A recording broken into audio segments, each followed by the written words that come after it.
Hello my family, welcome back to my YouTube channel. I hope ಎಲ್ಲರೂ ಚೆನ್ನಾಗಿದ್ದೀರಾ ಅಂತ ಭಾವಿಸ್ತೀನಿ. ಸೊ ಇವತ್ತು ಏನಪ್ಪ, ಬೆಳಗ್ಗೆನೇ ಆಟೋಯಿಂದ ವೀಡಿಯೋ ಶುರು ಮಾಡ್ತಾ ಇದ್ದೀನಿ ಅಂತ ಹೇಳಿದ್ರೆ, ಇವತ್ತು ಅದೇನು ಶೂಟಿಂಗ್ ಇತ್ತು, ಹಾಗಾಗಿ ಹೊರಡ್ತಾ ಇದ್ದೀವಿ. ಸೊ ಇನ್ನು ಯಾರೆಲ್ಲ ಚಾನಲ್ ಸಬ್ಸ್ಕ್ರೈಬ್ ಮಾಡಿಲ್ಲ, ಪ್ಲೀಸ್ ಸಬ್ಸ್ಕ್ರೈಬ್ ಮಾಡಿ. ವೀಡಿಯೋ ಇಷ್ಟದ ಫ್ರೆಂಡ್ಸ್ ಫ್ಯಾಮಿಲಿ ಕೂಡ ಶೇರ್ ಮಾಡಿ. ಫುಲ್ಲು ಗಾಳಿ ಅಂದರೆ ಗಾಳಿ ಇತ್ತು ಗೈಸ್. ಹಾಗೆಯೇ ಮನೆಯಲ್ಲಿ ಟೈಮ್ ಇರಲಿಲ್ಲ ಅಂತ ಹೇಳ್ಬಿಟ್ಟು ಸೋಕ್ ಮಾಡಿರೋಂಥ ಬಾದಾಮು ಮತ್ತು ದ್ರಾಕ್ಷಿನ ಆಟೋದಲ್ಲಿ ತಿನ್ನೋಣ ಅಂತ ಒಂದು ಚಿಕ್ಕ ಬಾಕ್ಸಲ್ಲಿ ಹಾಕ್ಕೊಂಡು ಎತ್ಕೊಂಬಂದಿದೆ. ಹಾಗಾಗಿ ನಾನು ಅದೇ ಇಬ್ಬರೂ ಅದನ್ನು ತಿಂತಾಯಿದ್ದೀವಿ. ಹಸ್ಬೆಂಡ್ ಅದನ್ನೆಲ್ಲ ಇಷ್ಟಪಡೋದಿಲ್ಲ, ಅವ್ರಿಗೂ ಕೊಟ್ಟೆ. ಬೇಡ ನೀವು ತಿಂದು ಚೆನ್ನಾಗಿರಿ ಅಂತ ಹೇಳ್ಬಿಡೋದ, ಸರಿ ಅಂತ ನಾವೇ ತಿನ್ಕೊಂಡು ಈಗ ಹೋಗ್ತಾಯಿದ್ದೀವಿ.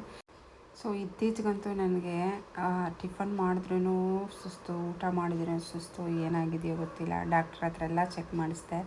ಸೊ ಮೇ ಬಿ ರಕ್ತ ಕಡಿಮೆ ಇದೆ ಅಂತ ಅನಿಸುತ್ತೆ, ಹಾಗಾಗಿ ಫುಲ್ಲು ಸುಸ್ತಾಗ್ತಾಯಿತ್ತು. ಸರಿ, ನಮ್ಮ ಮನೆ ಹತ್ರ ಎಲ್ಲ ಎಳ್ನೀರು 70 ರೂಪಾಯಿ, ಇಲ್ಲಿ 40 ರೂಪಾಯಿಗೆ ಹಾಕಿದ್ರು. ಹಾಗಾಗಿ ನಾನೊಂದು ಒಂದು ಎಳ್ನೀರು ಕುಡಿಯೋಣ ಅಂತ ಹೇಳ್ಬಿಟ್ಟು ಹಸ್ಬೆಂಡು ಆಟೋ ನಿಲ್ಲಿಸಿ ಇಬ್ಬರಿಗೂ ಎಳ್ನೀರು ಕೊಡಿಸ್ತಾ ಇದ್ದಾರೆ. ಪಾಪ ನಮ್ಮನ್ನ ಆಚೆ ಕರ್ಕೊಂಬಂದರೆ ಅವ್ರಿಗಂತೂ ಟ್ಯಾಕ್ಸು. ಸೊ ಅವರಂತೂ ಏನು ಕೊಟ್ರೂ ತಿನ್ನೋದಿಲ್ಲ. ಸೊ ನಮಗೆ ಕೊಡಿಸ್ತಾರೆ. ಈ ಥರ ನಿಜವಾಗ್ಲೂ ಹೇಳ್ತೀನಿ, ಈ ಥರ ಹಸ್ಬೆಂಡು ಪಡೆಯೋಕ್ಕೆ ನಾನು ಯಾವ ಜನ್ಮದಲ್ಲಿ ಏನು ಪುಣ್ಯ ಮಾಡಿದ್ನೋ ಗೊತ್ತಿಲ್ಲ.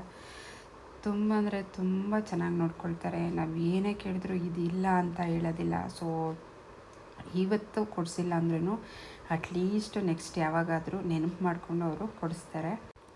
ಕೊಡಿಸಿದ್ರೆ ಮಾತ್ರ ಒಳ್ಳೆಯವರು, ಕೊಡಿಸ್ತಾ ಇದ್ದರೆ ಕೆಟ್ಟವರು ಆ ಥರ ಇಲ್ಲ.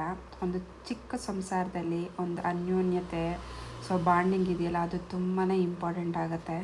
ಸೊ ಜಗಳ ಅನ್ನೋದು ಮಾಮೂಲಿ, ಎಲ್ಲ ಜೀವನದಲ್ಲೂ ಹಾಗೇ ಆಗುತ್ತೆ, ಎಲ್ಲರ ಸಂಸಾರದಲ್ಲೂ ಬಂದೇ ಬರುತ್ತೆ. ಅದೇ ಹೊಂದಾಣಿಕೆ ಅನ್ನೋದು. ಸೊ ನಾವು ಅಡ್ಜಸ್ಟ್ ಮಾಡಿಕೊಂಡು ಹೋಗಬೇಕು, ಆವಾಗೆ ಲೈಫು ಬ್ಯೂಟಿಫುಲ್ ಆಗಿರುತ್ತೆ. ಸೊ ಇನ್ನು ಶೂಟಿಂಗ್ ಪ್ಲೇಸ್ಗೆ ರೀಚ್ ಆಗಿ ಆದ್ಯಂಗೆ ಮೇಕಪ್ ಮಾಡಿಸೋಣ ಅಂತ ಹೇಳ್ಬಿಟ್ಟು ಮೇಕಪ್ ರೂಮ್ಗೆ ಬಂದ್ವಿ. ಸೊ ತುಂಬ ದಿನ ಆಗಿತ್ತು, ಆಲ್ಮೋಸ್ಟ್ 1 ಮಂತ್ ಆಗಿತ್ತು ಶೂಟಿಂಗ್ಗೆ ಬಂದು. ಸೊ ಇವತ್ತು ಶೂಟಿಂಗ್ ಬಂದಿರೋಂಥದ್ದು, ಬಿಕಾಸ್ ಆಟೋ ಗ್ಯಾಸ್ ಪ್ರಾಬ್ಲಮಿಂದ ಸೊ ನಾವೇ ಶೂಟಿಂಗ್ ಬರ್ತಾ ಇರಲಿಲ್ಲ. ಸೊ ಇವತ್ತು ಬಂದಿದ್ದೀವಿ. ಸ್ಟಾರ್ಟಿಂಗಿಂದ ಇವರೇ ಮೇಕಪ್ ಮ್ಯಾನ್ ಇರೋದು, ಎಲ್ಲ ಕಡೆ ಚೇಂಜ್ ಆಗ್ತಾನೆ ಇರ್ತಾರೆ. ಬಟ್ ಇಲ್ಲಿ ಸೊ ಪರ್ಮನೆಂಟಾಗಿ ಇವರೇ ಮೇಕಪ್ ಮಾಡ್ತಾರೆ. ಸಿಂಪಲ್ಲಾಗಿ ಎಲಿಗೇಟಾಗಿ ಸೂಪರಾಗಿ ಮೇಕಪ್ ಮಾಡ್ತಾರೆ.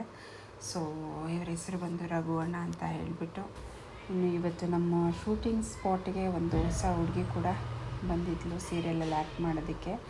ಸೊ ಅದೇ ಒಬ್ಬಳೇ ಇದ್ದು ಬೇಜಾರು. ಈ ರೀತಿ ಯಾರಾದರೂ ಫ್ರೆಂಡ್ಸ್ ಸಿಕ್ಬಿಟ್ರೆ ಆಗೋಯ್ತು, ಅವಳನ್ನ ಹಿಡಿಯೋಕ್ಕೆ 2 ಕೈ ಸಾಕಾಗೋದಿಲ್ಲ ನನಗೆ. ಇನ್ನು ನಾನು ಅಪರೂಪಮ್ ತುಂಬ ಸೆಕೆ ಇತ್ತು ಅಂತ ಹೇಳ್ಬಿಟ್ಟು ಹೊರಾಂಗಣದಲ್ಲಿ ಹಾಗೆ ಮಲ್ಕೊಂಡು ಜಾಲಿ ಮಾಡ್ತಾ ಇದ್ದೀವಿ. ಊಟ ಆದಮೇಲೆ ಒಂದು ರಿಲ್ಯಾಕ್ಸೇಷನ್ ಬೇಕಲ್ವಾ, ಹಾಗಾಗಿ ಬ್ರೇಕ್ ಟೈಮಲ್ಲಿ ಬಂದು ಇಲ್ಲಿ ಹರಟೆ ಹೊಡಿತಾ ಇದ್ದೀವಿ. ನನಗೋಸ್ಕರ ಒಂದು ಹಾಡು ಹೇಳ್ತಾರೆ, ಕೇಳಿ.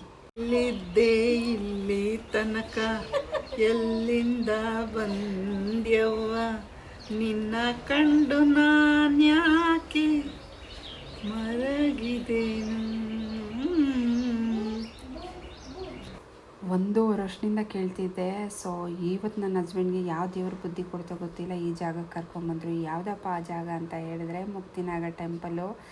ಶೂಟಿಂಗು ಸ್ಟಾರ್ಟಾಗಿ 2.5 ಇಯರ್ಸ್ ಆಯಿತು. 1 ಇಯರ್ ಜಕ್ಕೂರ್ ಮನೇಲಿ ಮಾಡಿದ್ರು, 1.5 ಇಯರಿಂದ ಇಲ್ಲಿ ರಾಮವಳ್ಳಿಯಲ್ಲಿ ಶೂಟ್ ಮಾಡ್ತಿದ್ದಾರೆ.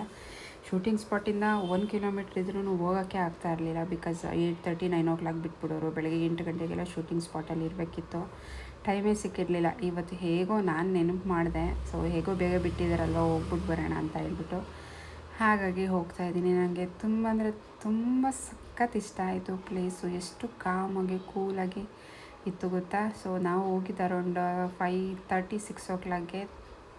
ಎಷ್ಟು ಪೀಸ್ಫುಲ್ಲಾಗಿತ್ತು ಜಾಗ ಅಂತ ಹೇಳಿದ್ರೆ ಅಷ್ಟು ಸಖತ್ತಾಗಿತ್ತು. ಸೊ ಇನ್ನು ಈಗ ದರ್ಶನ ಮಾಡೋಣ ಅಂತ ಹೋಗ್ತಾ ಇದ್ದೀವಿ. ಸೊ ನಮ್ಮ ಬೆಂಗಳೂರಲ್ಲೇ ಇಷ್ಟು ಸೂಪರಾಗಿರೋ ದೇವಸ್ಥಾನ ಇದ್ರೂ ನಾವು ಬೇರೆ ಕಡೆ ಹುಡ್ಕೊಂಡು ಹೋಗ್ತೀವಿ. ಸೊ ಖಂಡಿತ ನೀವು ಒಂದ್ಸರಿ ಈ ದೇವಸ್ಥಾನಕ್ಕೆ ಬನ್ನಿ, ರಾಮವಳ್ಳಿ ಹತ್ರ ಮುಕ್ತಿನಾಗ ಟೆಂಪಲ್ಲು.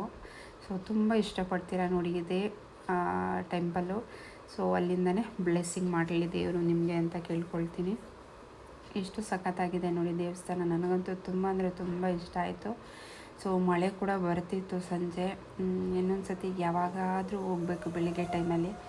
ಸೊ ನೋಡುವ ಯಾವಾಗ ದೇವ್ರು ಕರೆಸ್ಕೊತಾನೆ ಅಂತ ಹೇಳ್ಬಿಟ್ಟು. ಇನ್ನು ಆನ್ ದಿ ವೇ ಹೋಗ್ಬೇಕಾದ್ರೆ ಸೊ ಸ್ನ್ಯಾಕ್ಸ್ ಏನಾನ ತಿನ್ನೋಣ ಅಂತ ಹೇಳ್ಬಿಟ್ಟು ಚಾಟ್ಸ್ ಅಂಗಡಿ ಹತ್ರ ನಿಲ್ಲಿಸಿದ್ವಿ. ಆದ್ಯನಿಗೆ ಪಾನಿಪುರಿ ಬೇಕಂತೆ, ನನಗೆ ಸೇವ್ ಪುರಿ ಬೇಕಿತ್ತು. ಹಾಗಾಗಿ ಹಸ್ಬೆಂಡು ತೊಗೊಂಬಂದು ಕೊಟ್ಟರು. ಸೊ ಅದೇ ಬೇಡ ಬೇಡ ಅಂತ ಹೇಳ್ತಾಯಿದ್ರು ಹಸ್ಬೆಂಡು.